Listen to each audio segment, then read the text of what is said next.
పూర్తి వివరాలు చూసే ముందు మా ఛానల్ ని సబ్స్క్రైబ్ చేయడం మర్చిపోకండి. శ్రీ గురుభ్యో నమః. శ్రీ మహాసరస్వత్యై నమః. ఓం నమః శివాయ.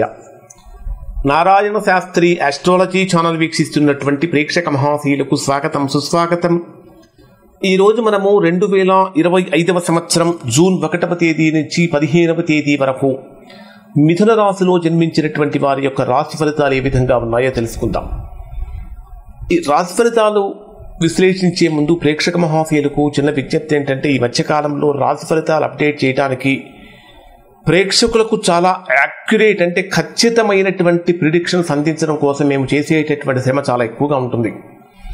దీనిని మీరు చూసిన తర్వాత మీకు ఎలా అనిపిస్తున్నది అనేటటువంటిది కామెంట్ రూపంలో తెలియజేయండి. అలానే కొత్తగా ఛానల్ చూస్తున్నటువంటి వారు ఛానల్ సబ్స్క్రైబ్ చేసుకొని బంధువులకి మిత్రులకి షేర్ చేయండి. ఇక్కడ అంటే తద్వారా 10 మందికి మనం కూడా మంచి చేసినటువంటి వారు అవుతాం. ఇక్కడ మిథున రాశి వారికి ఏ విధంగా ఉంటుంది అని కనుక మనం గ్రహస్థితిని కనుక పరిశీలించినట్లయితే, మిథున రాశి వారికి జన్మరాశిలోనే బుధ గురు గ్రహాల యొక్క కలయిక. అంటే 6వ తేదీ వరకు బుధుడు 12వ స్థానంలో ఉన్నప్పటికీ 7వ తేదీ నుంచి బుధుడు మీ జన్మరాశిలోకి వస్తాడు. 6వ తేదీ సాయంత్రానికి జన్మరాశిలోకి వస్తాడు. అంటే బుధ గురు గ్రహాల యొక్క కలయిక. ఎప్పుడైతే జన్మరాశిలో బుధ గురుగ్రహాల యొక్క కలయిక ఏర్పడుతుందో ఒక రకమైనటువంటి ధీశక్తి, ధీ అంటే ఏమిటి, ధైర్యంతో కూడినటువంటి శక్తి మిథున రాశి వారికి తెలుగుతుంది. అంటే ఎక్కడ లేనటువంటి శక్తి ఇక్కడ ఈ రాశి వారికి కలుగుతుంది.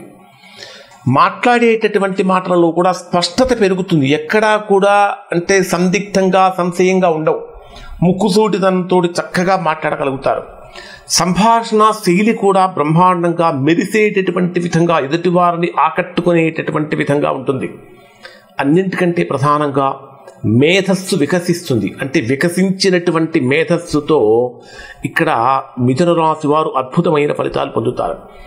ఈ పర్టికులర్ కాలం అంటే జూన్ 1వ తేదీ నుంచి 15వ తేదీ వరకు కనుక తీసుకుంటే, ఇది విద్యార్థులకు కానీ, రచయితలకు కానీ, జ్యోతిష పండితులకు కానీ, లేదా ఈ అడ్వకేట్ రంగంలో ఉన్నటువంటి అడ్వకేట్స్ కానీ, ఇంకా ఈ జర్నలిజంలో ఉన్నటువంటి వారికి కానీ, టీచింగ్ ప్రొఫెషన్లో ఉన్నటువంటి వారు కానీ బ్రహ్మాండమైనటువంటి అనుకూలమైన ఫలితాలు పొందుతారు. మీ జన్మరాశికి 12వ స్థానంలో తృతీయ స్థానాధిపతి రవి 12వ స్థానంలో సంచరించేటప్పుడు స్వల్పమైనటువంటి అనారోగ్య సమస్యలు కలిగిస్తూ ఉంటాయి. ముఖ్యంగా చెప్పాలంటే నిద్రలేమి కనిపిస్తూ ఉంటుంది, ఖర్చులు పెరుగుతూ ఉంటాయి, ఊహించినటువంటి ప్రయాణాలు అనేటటువంటి కలుగుతూ ఉంటాయి, స్వల్పమైనటువంటి మిత్ర సంబంధమైన సమస్యలు కూడా ఇక్కడ ఈ రాశి వారు ఫేస్ చేస్తూ ఉంటారు. సోదరులకి లేదా తండ్రికి సంబంధించినటువంటి అనారోగ్యం కూడా ఇక్కడ ఈ మిథున రాశి వారికి సూచిస్తూ ఉంటుంది. అలానే లాభస్థానంలో శుక్రుడు సంచరిస్తున్నటువంటి కారణం చేత ఆర్థికపరమైనటువంటి లాభాలు కలుగుతూ ఉంటుంది. ముఖ్యమైనటువంటి వ్యక్తుల దగ్గర నుంచి సహకారం కూడా పెరుగుతుంది. కళారంగంలో ఉన్నటువంటి వారికి, సినిమా రంగంలో కానీ, టీవీ సీరియల్స్లో చేస్తున్నటువంటి వారికి కానీ, ఆ కళారంగంలో ఉన్నటువంటి వారికి బ్రహ్మాండమైనటువంటి అభివృద్ధి అనేటటువంటిది కనిపిస్తూ ఉంటుంది. 3వ స్థానంలో కుజకేతు గ్రహాల యొక్క సంయోగం. ఇది చాలా చాలా శక్తివంతమైనటువంటి సంయోగం. ఈ కుజకేతు గ్రహాల యొక్క సంయోగం మిథున రాశి వారిలో తెలియనటువంటి మొండితనాన్ని తీసుకొస్తుంది. అంటే ఒక రకమైనటువంటి మొండి ధైర్యాన్ని తీసుకొస్తుంది. అది ఒక రకంగా ధైర్యం మంచిది, కానీ అప్రమత్తత అవసరం.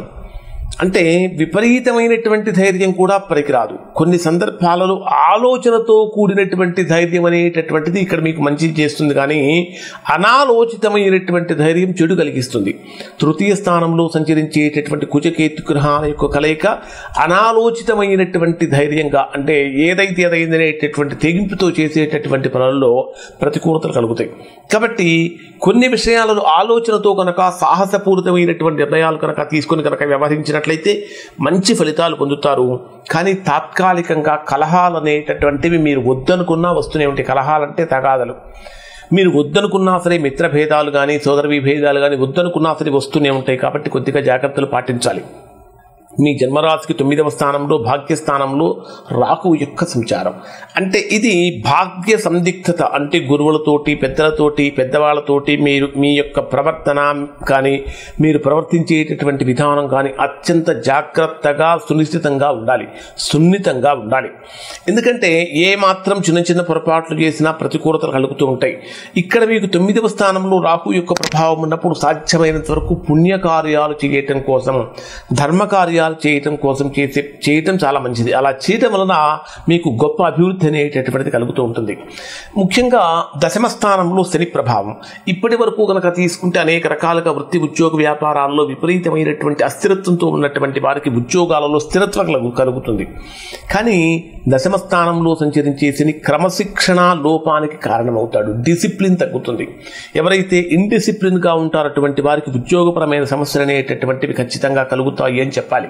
మరి ఈ రాశిలో జన్మించినటువంటి వారికి డే వైజ్గా కనుక పరిశీలిస్తే మనకు 1వ తేదీ నుంచి 15వ తేదీ వరకు ఉండేటటువంటి రోజులు కనుక మనం పరిశీలిస్తే 1వ తేదీ నుంచి ఈ రాశిలో సంచరించేటటువంటి వారికి 1వ తేదీ రాత్రి 9:40 వరకు కనుక తీసుకుంటే ఆర్థిక వ్యవహారాల మీద దృష్టి పెరుగుతుంది. అంటే ఎక్కడెక్కడి నుంచి ఎంతెంత రావాలి, మనం ఎంతెంత కట్టాలి, ఆ ప్లానింగ్ అనేటటువంటి చాలా చక్కగా ఉంటుంది.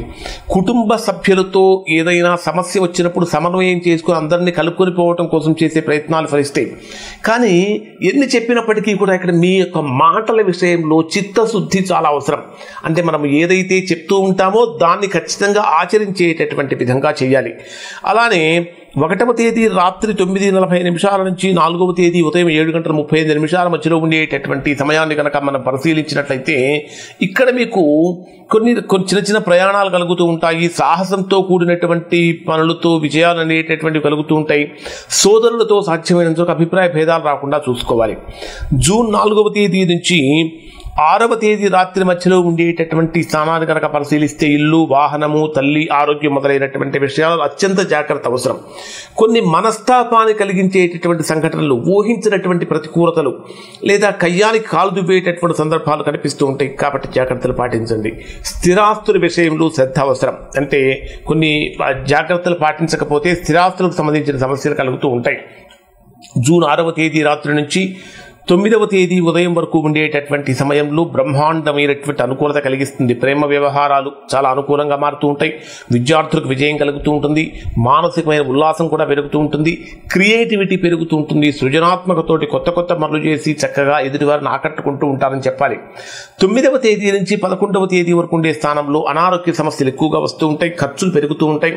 రుణ బాధలు, రుణ సమస్యలు పెరుగుతూ ఉంటాయి. ఎంతో శ్రమిస్తేనే కానీ ఫలితం పొందనటువంటి పరిస్థితి ఇక్కడ ఈ రాశి వారికి కనిపిస్తుంది ఉన్నది. తరువాత జూన్ 11వ తేదీ రాత్రి నుంచి 14వ తేదీ వరకు ఉండేటటువంటి సమయంలో దాంపత్యపరమైనటువంటి ఒత్తిడులు, కుటుంబ సమస్యలు ఎక్కువగా కలుగుతూ ఉంటాయి. భాగస్వామ్య వ్యాపారాలు చేసేటటువంటి వారికి అపార్థాలు పెరుగుతూ ఉంటాయి. భార్యాభర్తల మధ్య సంయమనం కోల్పోకుండా చూసుకుంటూ ఉండాలి. పాత విషయాలు మరలా చర్చకు వచ్చి గడిచిపోయినటువంటి వాటిని తవ్వుకొని బాధపడే అవసరం అనేటటువంటి కలుగుతుంది. అటువంటి వారి గురించి డిస్కషన్ లేకుండా ఉండటం మంచిది. ఇక 14వ తేదీ రాత్రి నుంచి అంటే 14వ తేదీ ఉదయం నుంచి 15వ తేదీ రాత్రి వరకు ఉండే సమయాన్ని కనుక పరిశీలిస్తే ఇది ఆత్మచింతనకి ఒక రకంగా, అంటే గతంలో ఏమేమి చేశామనేటటువంటి వాటి గురించి ఆలోచించుకోవడానికి అంతర్ముఖ, అంటే ఒక రకంగా చెప్పాలంటే సెల్ఫ్ ఎనలైజేషన్ పెరుగుతుంది. ఆరోగ్యమే శ్రద్ధ పెరుగుతుంది. ఆకస్మికమైనటువంటి ధనయోగం కూడా కలుగుతుంది. ప్రయాణపరమైనటువంటి అనుకూలతలు కూడా పెరుగుతూ ఉంటాయి. ఒక రకంగా చెప్పాలంటే ఓవరాల్ డెవలప్మెంట్ అనేటటువంటిది ఇక్కడ ఈ రాశి వారికి ఈ రోజుల్లో కలుగుతూ ఉంటుందని చెప్పాలి. మరి కొన్ని ప్రత్యేకమైనటువంటి సూచనలు, అంటే ఈ రాశిలో జన్మించినటువంటి వారు ఎటువంటి పరిహారాలు చేసుకోవాలి అని కనుక మనం పరిశీలించినట్లయితే గురువారం రోజున దత్తాత్రేయ స్వామి యొక్క ఆరాధన చాలా మంచిదని చెప్పాలి. అలానే బుధవారం రోజున తులసీ దళాలతో విష్ణుమూర్తి యొక్క ఆరాధన చాలా మంచిది అని చెప్పాలి.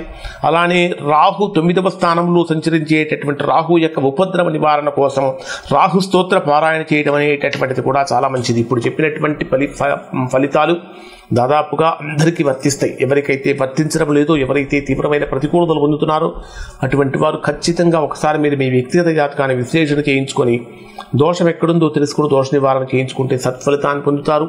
ఇవి మిథున రాశి వారికి సంబంధించిన ఫలితాలు. శుభం.